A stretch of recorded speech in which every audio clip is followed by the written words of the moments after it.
Hello and welcome to Financial Education for the Nation. My name is Warren Shute, and today, why it's important to insure your goose that lays the golden egg.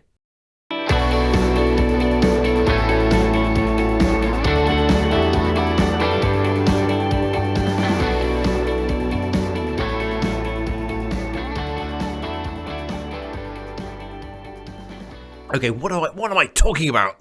Why it's important to insure your goose. We're not vets, we're not farmers. What's going on? So, just entertain me for a moment. Just imagine this. Imagine you had a goose at the end of your garden. I assume you keep it in your garden, not in your house. And as long as you fed it, nurtured it, watered it, looked after it, it laid you a golden egg every month. On clockwork. Every single month. And all you had to do was feed it, water it, and nurture it. You'd become quite accustomed to this golden egg, and you would be able to sell these golden eggs to get services and facilities and things. You might pay for your car, you might pay for your holiday, you might pay for your children's school fees. If that goose got sick and it couldn't lay the egg, you might become reliant on that egg, that money that you produce from it. Would it then not be wise to insure the goose to make sure that you've got a replacement for this egg should the goose get sick? It kind of makes sense, doesn't it? It makes sense to me. So let me ask you a question. Do you insure your income? Because for many of us, we're our own family's goose. We go out to work, we earn a living, we get paid every single month, and our families rely on that income.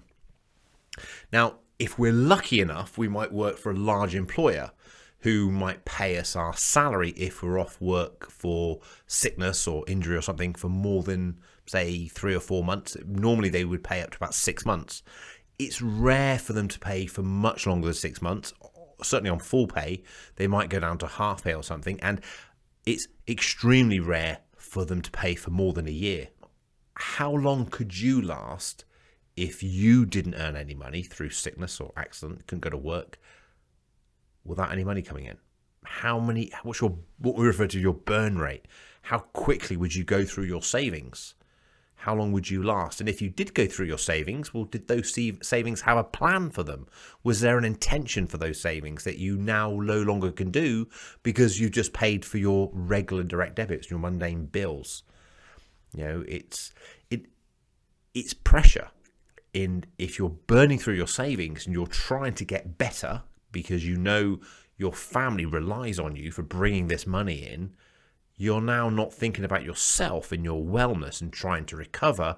You're thinking about how you have to get well and you have to go back to work. These are what we call modal operators of necessity. You have to do something because not only are you relying on yourself, but your wife, your husband, your children, could be other family members who are relying on you to get well, to get back to work. You become this thing, this machine. So it's vital for so many people that they protect their income through a thing called what we refer to as income protection insurance. Let me explain income protection insurance for you a second. So income protection insurance basically will pay out a tax-free income in the event of you being unable to do your work.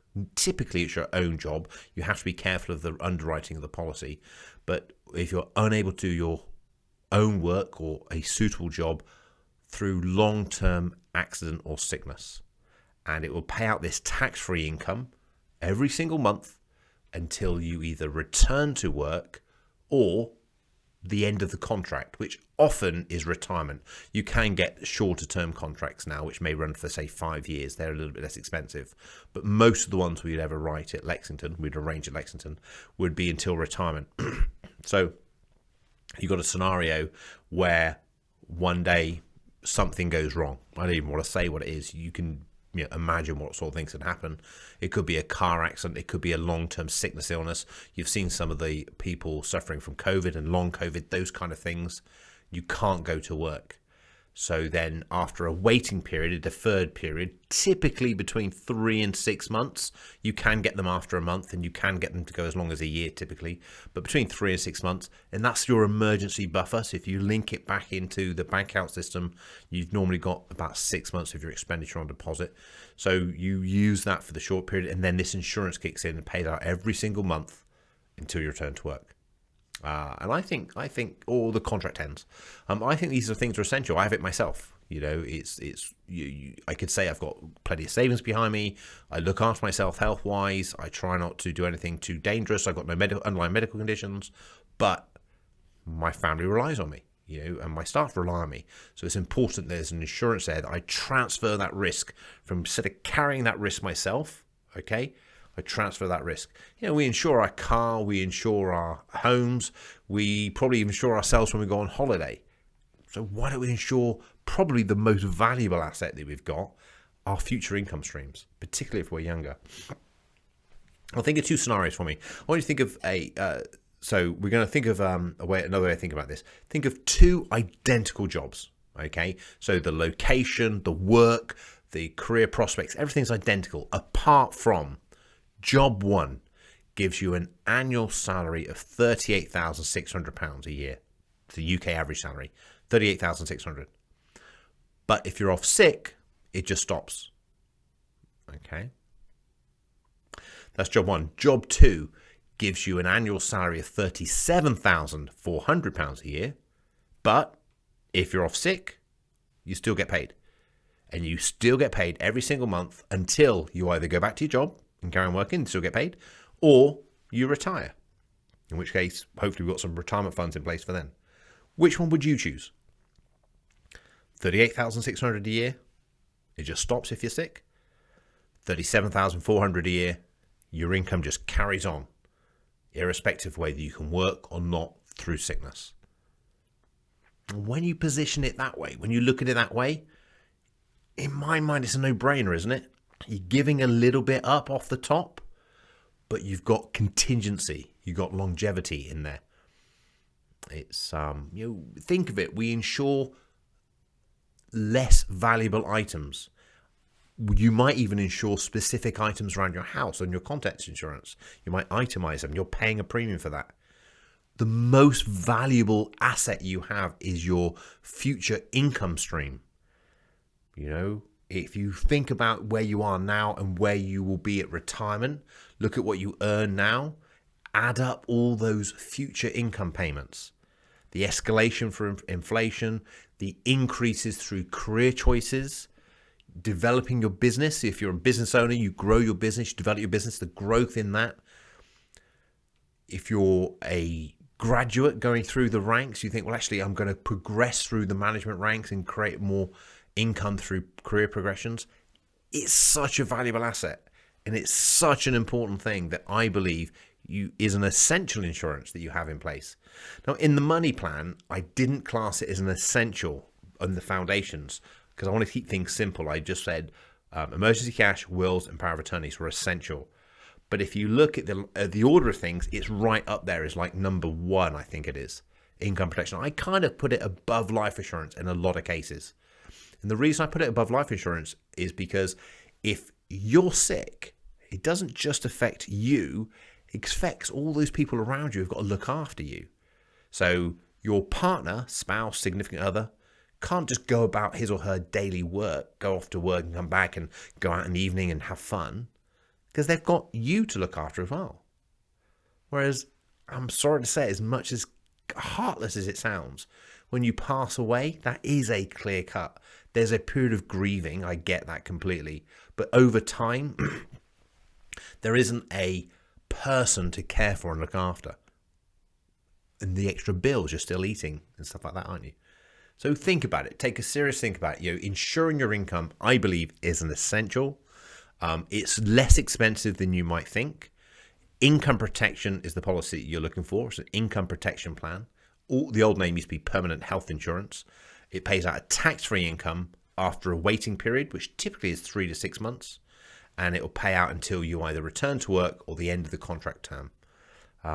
If you're interested in more, you can, I believe, go to Lexo, and I think there's a Lexo Protect on there. You can fill out the form, it comes through to us, and we'll quote you for it, or just drop us a message and we can sort that out. But go online. This isn't a sales pitch. This is really just information. I only give you those outlets so you know that there's an avenue to choose, so you can come to us if you want.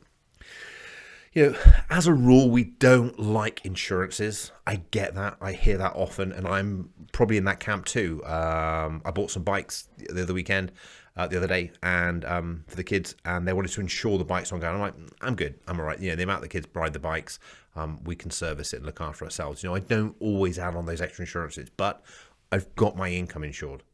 Okay, so I've got the essential insurances, and there are some things that are really important. We don't like them, but we do need them. So I think that's the bit to point out.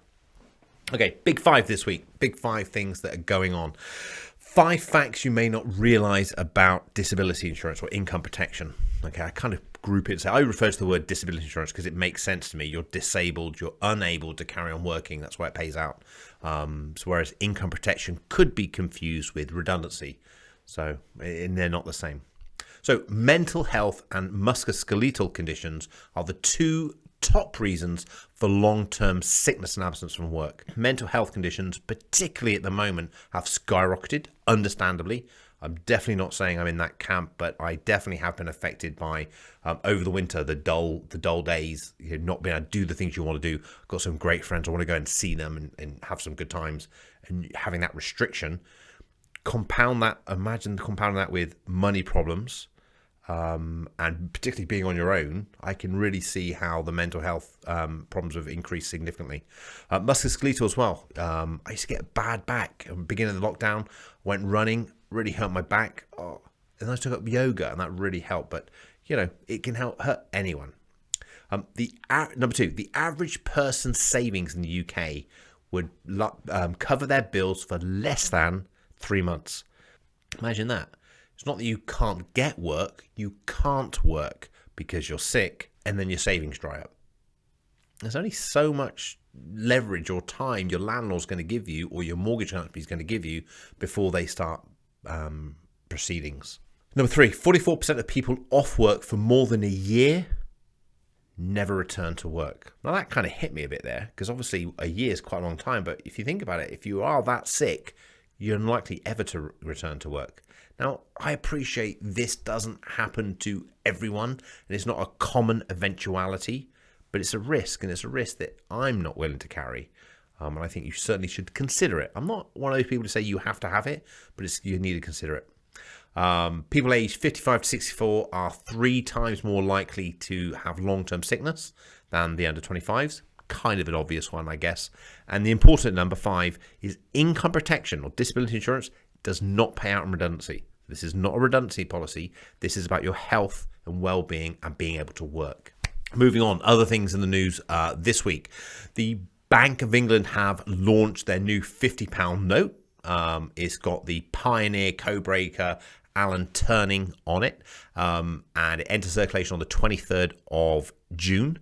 And I think that's going to be the mathematician's 109th birthday. So, it's pretty cool. It's going to be the last note to change from paper to the polymer. Second thing in the news this week, that we've got individuals who are part of a working household who receives tax credits may be eligible for this one-off £500 payment. Okay, so if you receive tax credits, you may be eligible for a one-off £500 payment. You don't need to do anything. It's basically to cover the extra support that's been given during the corona crisis that's going to be ending on the 5th of April. So individuals will be contacted by text message or letter in April to confirm they are eligible. I've got to say, I don't like that. I don't like the fact that they're just text messaging you. And the reason for that is so many scammers are using text messaging now as well to get things across. So I think just right. It's a bit old-fashioned, isn't it? But yeah, how do we get around that? Okay, questions in this week. First question came in from a reader. They said, I would like to save some money for my young grandchildren. What do you suggest? Okay, so these grandchildren were young. They were like 1 or 2 and just born, I think. So first thing is the investment type. So 20 plus years of investment at least. You want to go global equity index fund. Perfect. High risk, higher return over time. You should do well out of that. Then it's what account do we hold the money in? What wrapper? And you've got 2 main choices here. I like the pension. We've got 3 choices. I like the pension because it locks money up for when they're 60 or 57. However, if you want them to have access sooner than that, then you've got the junior ISA, tax-free growth, great, £9,000 a year allowance, perfect, ticks all the boxes. However, it's their property. Okay, so when they turn 18, it's theirs, and that's the bit I'm not 100% on. Some children won't be mature enough to inherit that money at 18. So the third option you got is to have a general account just in your own name, which you can manage. Second question is, I'm a higher rate taxpayer and I've made a pension contribution. How do I claim the tax relief? Okay, good question. So if you're a higher rate taxpayer, if you make an individual pension contribution yourself, okay, you will receive basic rate tax relief at source. So if you put £100 into the pension, £125 gets invested. Okay, so it goes into the pension that way. But that's the 20% tax relief. Trust me on the maths, it is right. But to claim the higher rate tax relief, you have to claim that from HMRC. It doesn't get given to you at source. So there's one or two ways that you can do that. You can, if you complete a self-assessment, you put your details in there, and then it will come through, for want of a word, in the wash, in the calculations. So they'll give you that correction that way. Or the second way you can do it, if you're an employed individual and don't typically do a tax return, although as a high rate taxpayer, you should do one until you're told not to, you can write to HMRC. Send a letter to HMRC and give them the details, and they will then assess the claim. And you can get a template of that letter off of the warrenshute.com website. Just go into the resources section. I think it's called Higher Rate Tax Relief HMRC letter or something. Yeah, so it's important. So many people don't do this. So many people don't claim this. I think you can go back 4 years as well. If it's not 4, it's 6, but you certainly go back a few years as well and claim for previous year's relief. It's important you claim this because it's not going to be given to you otherwise. How you get it, one or two ways. HMRC might send you a check refund if they think it's a one-off transaction, not an ongoing thing. So you just get a one-off payment this way. Or alternatively, they might adjust your personal allowance to the amount of money you earn tax-free. So currently, I think still 12,500 is going up on the 6th of April, 12,570, I think. But they'll increase that amount so you earn more money tax-free. So you get it that way. So swings around about. But the way you claim it is either through your self-assessment or through a letter to HMRC. And the way you get your refund is either through a check refund or an increase to your personal allowance. That's it for this week. If you have any other questions, please send them through. And until next time, stay safe and be happy. If you haven't yet subscribed to my channel, please do so. There's a great number of back issues to go through, and remember, what makes us different on your financial journey is the support with access to downloads and templates on warrenshute.com, the YouTube videos and podcasts, as well as access to me, a multi-award winning certified financial planner and certified international coach. So please do engage and let's get your finances sorted together.